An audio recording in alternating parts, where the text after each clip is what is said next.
Ave Maria. 7 décembre, fête de saint Ambroise, archevêque de Milan, docteur de l'Église, 4e siècle, 340-397. Invoqué pour les abeilles, les oies et autres animaux domestiques. Dès le berceau, Ambroise, fils d'un noble chevalier romain, préfet des Gaules, éclatait déjà par des prodiges. Un jour qu'il dormait la bouche ouverte, un essaim d'abeilles vint se poser sur ses lèvres, entrant dans sa bouche, les unes après les autres, comme si elles eussent voulu travailler leur miel. Puis elles s'envolèrent et se perdirent dans le ciel, ce qui fit dire à son père que cet enfant serait un jour quelque chose de grand, c'est le père Giry qui en parle, si Dieu lui conservait la vie. C'est là, certainement, l'origine de l'invocation qui lui est adressée pour les abeilles. Ambroise grandit et de nouveau éclate à plusieurs reprises le merveilleux qui avait signalé son enfance. Nommé gouverneur de la Ligurie et de l'Émilie, qui comprenait alors les provinces de l'archevêché de Milan, il se rendit à son poste et sur ses entrefaites mourut l'évêque Auxence, qui pendant 20 ans avait été grand fauteur de l'arianisme.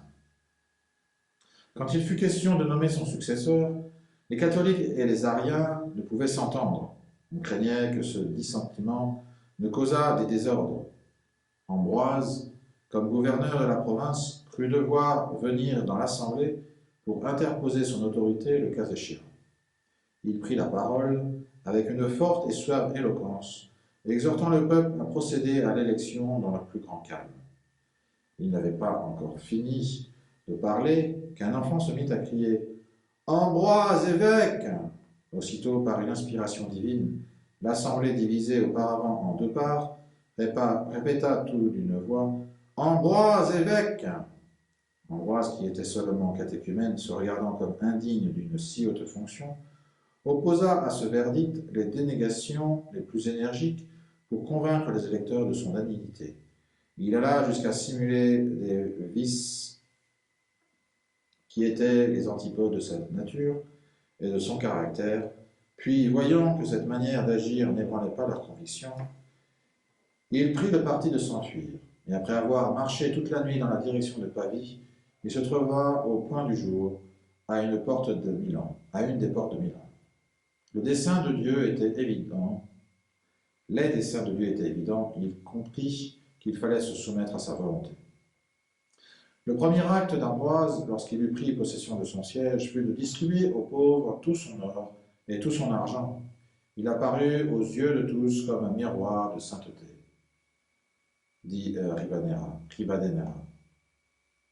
Après avoir gouverné son Église pendant quelques années, il crut devoir aller à Rome, puis revint à Milan, où il rencontra l'opposition la plus vive de la part des Ariens, qui étaient très nombreux et qui s'appuyaient sur Valentinian II et sur sa mère Justine. Ceci à la vue de la grande influence d'Ambroise sur le peuple, jugeant qu'il ne pourrait jamais rien effectuer pour l'avancement de la secte, tant qu'il demeurerait à Milan, voulurent le faire enlever pour le conduire en exil.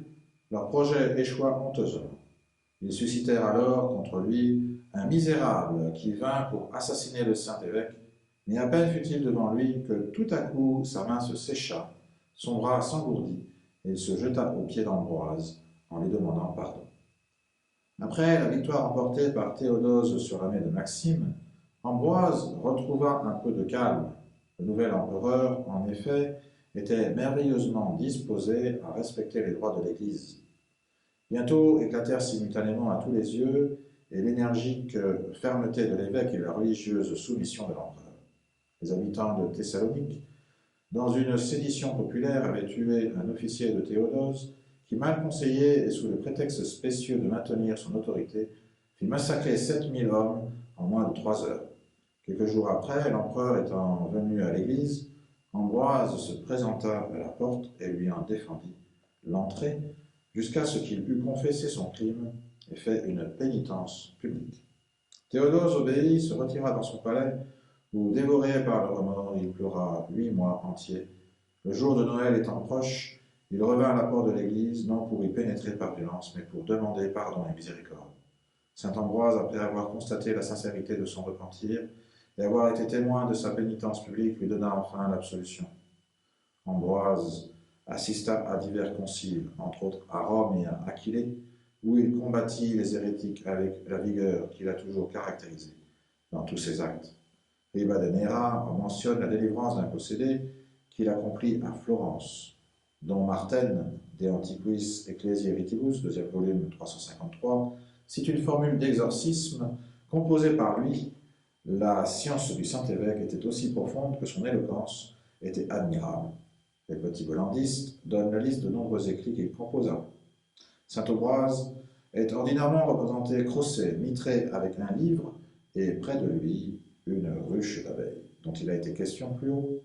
Au lieu d'une crosse, il est quelquefois armé d'un fouet à nœuds, ce qui signifie la pénitence infligée à Théodose, ou bien, selon d'autres auteurs, les Ariens expulsés d'Italie. Saint Ambroise rendit son âme à Dieu en 397. Son corps fut porté dans sa cathédrale et l'on vit une étoile rayonnante au-dessus de son cercueil. Tous les possédés que l'on y traînait étaient aussitôt délivrés, et chose extraordinaire, les Juifs et les païens pleurèrent amèrement la perte du conducteur. Dit-on sur saint Ambroise, ma mère me disait, j'ai entendu dire toujours quand saint Ambroise fait neiger, que nous sommes en très grand danger, d'avoir du froid plus de 8 jours, quand saint Ambroise voit neiger, de 18 jours de froid, nous sommes en danger. Ribadeneira, les petits blancs.